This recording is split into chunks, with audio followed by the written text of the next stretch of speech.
MTN News, this is Montana This Morning. It's Friday and it's 5 o'clock. Welcome to Montana This Morning. I'm Victoria Hill. Thank you so much for starting your day with us. Our top story this morning, the U.S. District Court of Wyoming has issued a federal arrest warrant for Brian Laundrie. He's wanted for activities following the death of his fiancee, Gabby Petito. The warrant alleges Laundrie used an unauthorized bank card around the time of Gabby's disappearance during a cross-country road trip.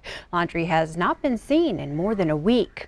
Now, this case continues to dominate headlines all over the United States, and the coverage may have helped investigators locate Petito's body just 10 days after she was reported missing. It is prompting some to wonder why cases of missing and murdered Indigenous people don't get the same publicity or resources. Q2's Casey Conlon has more. Petito, a 22-year-old white woman, was found just 70 miles from the state's only reservation, where residents continue to deal with the growing MMIP epidemic. This happens every day to young Indigenous women, men, and it happens every day, but yet it doesn't get the coverage that she got. And it just is the fact that as Native people, we're always seen as invisible and we're always seen as less than.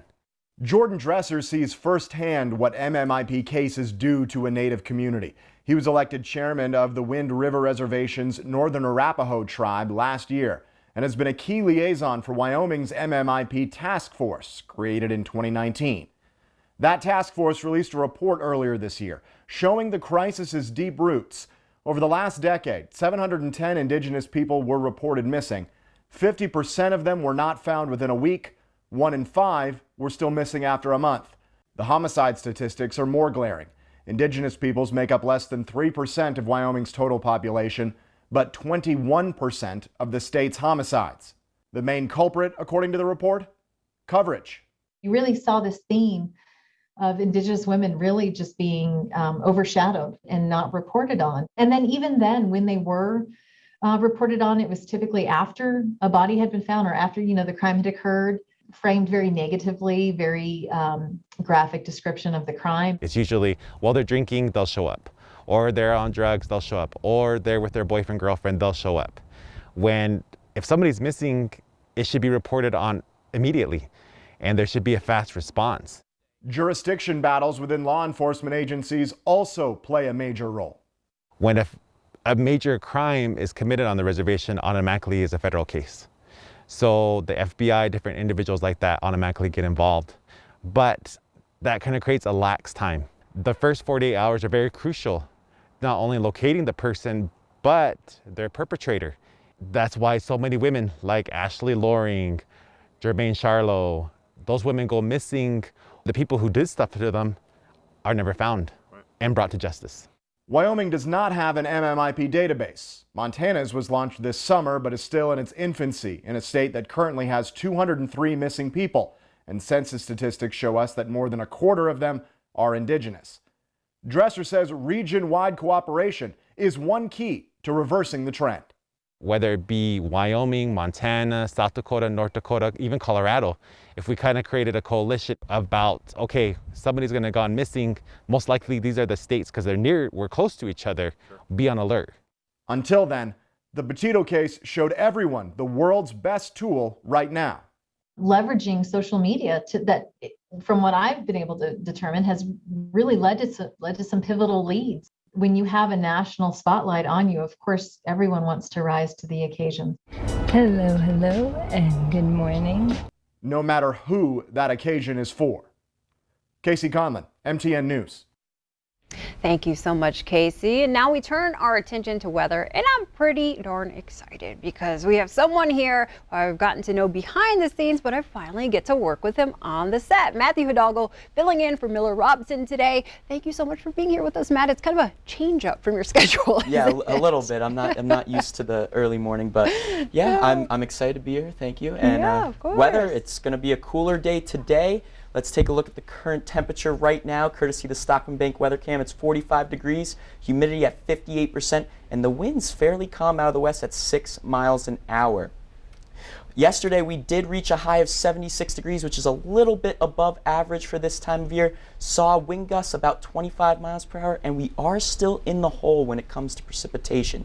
Temperatures right now across the viewing area, we are seeing temperatures in the 30s, 40s, and even 50s. West of Billings, Big Timber 50, Livingston at 38, South Cody 48 degrees, Sheridan 45, and then east of Billings, Colstrip at 45, and Forsyth at 49 degrees.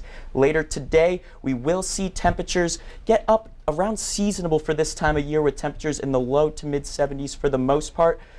Again, Billings around 72 degrees. Out west past Billings, we are going to see those temperatures a little bit warmer, more in the mid 70s for the most part. And as we get into the day planner here, we are going to start off in the 40s and 50s, but by midday we will see those temperatures in the low 70s with sunny skies. All right, thank you so much, Matt. And I know I have you to thank for this weekend's weather forecast, because if it's still holding true, we're going camping, so it's kind of nice to camp when it's not cold outside. Yes, it's going to be a little bit warmer. Yes, all right, Matt, well, thank you so much. I'll get back to the news. Well, there's a new TikTok trend encouraging students to vandalize their high schools. And as Q2's David J shows us, it's even happening at some local schools. We're here at West High, where the principal sent out an email talking about a TikTok challenge and some vandalism that's been going on. It's part of the nationwide Devious Licks Challenge, and we did have a chance to talk with some of the students. Devious Licks. It's really not a smart thing to do. It's really illogical, not very smart. It's really unresourceful. It wastes time for both staff members and teachers. We're just like breaking everything, and it all adds up. And so it's just like a lot of money that we're pretty much wasting. The TikTok challenge has now made its way to Billings and the West High campus, causing concern for school officials. In an email to parents and students, Principal Kelly Hornby states, "Due to a nationwide TikTok challenge, we have experienced an increase in vandalism at our school. This has been very disappointing to us and expensive to repair. Please support us in asking your students not to vandalize, as it is taking dollars away from educational resources." According to the National School Resource Officers Association, lick is a stolen item, and the videos encourage students to steal from the schools. The more likes they get or the more damage that they do, it became more popular. Deputy Sheriff James Englert serves as a school resource officer in Centennial, Colorado. He has seen some of the damage done from the challenge. At least at my school, what they were doing was pulling the soap dispensers and the paper towel dispensers off the wall and spraying like red ink in the bathroom stall, like on the toilets and on the walls. I don't think it's right. It's against the law. Vandalism is against the law. Anytime you damage something that would cost somebody money to fix it, that would be criminal mischief. And I'm sure Montana has the same charge, maybe just a different name. No official word about the damage at West, but students talked about a stolen sink and mirror. Going in and stealing sinks and soap dispensers and stuff that they need is just, it's kind of just insensitive and unfair. They're taking mirrors off and shattering it. Honestly, they just look stupid. You may think it's cold now, but you're going to have it all coming back at you at the end. TikTok took them off. They were removed on the 13th and they were banned on the 15th of this month. I feel like kids should really pay attention to other stuff more than just TikTok videos in general. It's really bad decisions that people are making, and it's very dumb because it's just taking school property and everything. We need our education, vandalizing our stuff is just bad. The Devious Lick Challenge isn't a challenge, it's just a crime for maybe 10 minutes of fame. In Billings, David J., MTN News. Thank you so much, David. Whether or not 3 of Montana's 4 new abortion laws will go into effect as planned next week hangs in the balance. Yellowstone County District Court Judge Gregory Todd heard arguments from the state and Planned Parenthood Thursday morning. The hearing comes after Planned Parenthood filed a lawsuit last month. Judge Todd must determine if a preliminary injunction will be issued, which would pause the laws until the lawsuit is resolved. The nonprofit claims House Bills 136, 171, and 140 would result in immediate and irreparable harm. The laws are set to go into effect on Friday, October 1st, which is the same day Judge Todd said he will issue his decision. In campus news, starting today, masks will be required at MSU Billings. The mandate extends to all indoor classrooms and lecture halls until further notice. Masks are not required for indoor, non-instructional spaces. The university's president says they have a duty to keep the MSUB community safe and prevent further COVID-19 spread in Billings and Yellowstone County. A CDC advisory panel recommends Pfizer's booster shots to be offered to seniors 65 and up and other groups at risk. The panel said the booster should be given at least 6 months after someone is fully vaccinated. The CDC still needs to sign off before boosters can officially be administered. A mass shooting at a supermarket in Tennessee left one person dead and 12 others wounded, many of them seriously. The gunman then apparently shot himself. As CBS's Bradley Blackburn reports, police have yet to release the identity of the shooter, nor have they suggested a possible motive. It was just before 1:30 in the afternoon when the first shots rang out inside a Kroger supermarket in Collierville, Tennessee. The active shooter at the Kroger. Witnesses said a young man entered the store and immediately began firing. He comes right behind us, starts shooting. And he kept on shooting. Employees ran to the back of the store to hide, but the gunman seemed to follow them. He came through the receiving department, through the back of the store, by a break room, then went to the back and came through the back of the receiving department. And one of my coworkers got shot in the head, and a customer got shot in the stomach and in the arm. Officers found the gunman's body in the rear of the store, dead of an apparently self-inflicted gunshot wound. We found people hiding in freezers and in locked offices, and they were doing what they had been trained to do: run, hide, fight. This was the second mass shooting at a U.S. supermarket this year. In March, 10 people were killed when a gunman opened fire in a King Super in Boulder, Colorado. Bradley Blackburn, CBS News, New York. The FBI has joined the investigation into the incident in Tennessee. Its agents are helping process and collect evidence from a crime scene that was described as unusually large. Law enforcement says while the investigation is ongoing, it might be workplace-related violence. The computer chip shortage is costing the auto industry $210 billion this year. That's almost double what the projection was in May. A lack of semiconductor chips has not only impacted vehicles, but electronics production and more. The shortage is expected to continue until at least the second quarter of next year. There is progress on reducing the number of unruly people on U.S. flights. The FAA says incidents have dropped by 50% since January when it announced fines for offenders. Unfortunately, unruly passenger incidents are still happening twice as often as they were last year.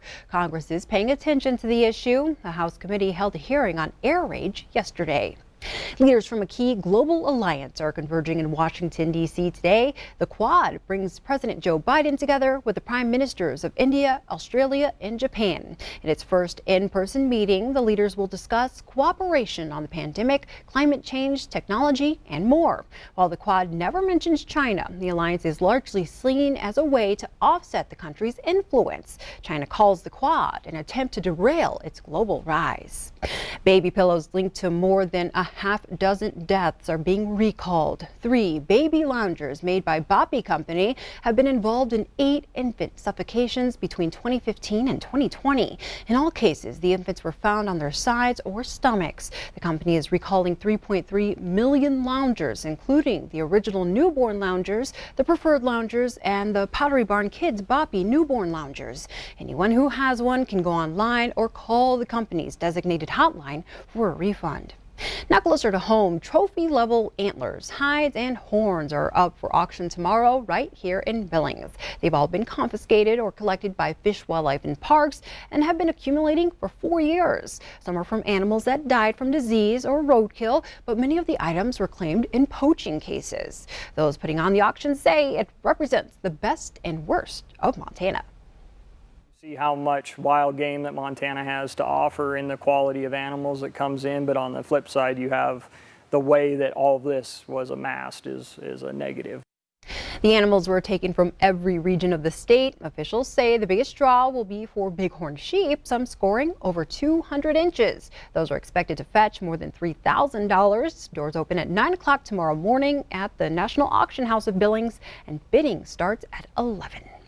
And now some good news for all my fellow book lovers out there. The Billings Public Library is getting rid of late fees forever. The library waived fees for what they thought would be a temporary period back in March of 2020. But as people started returning more and more books, officials decided to make it permanent.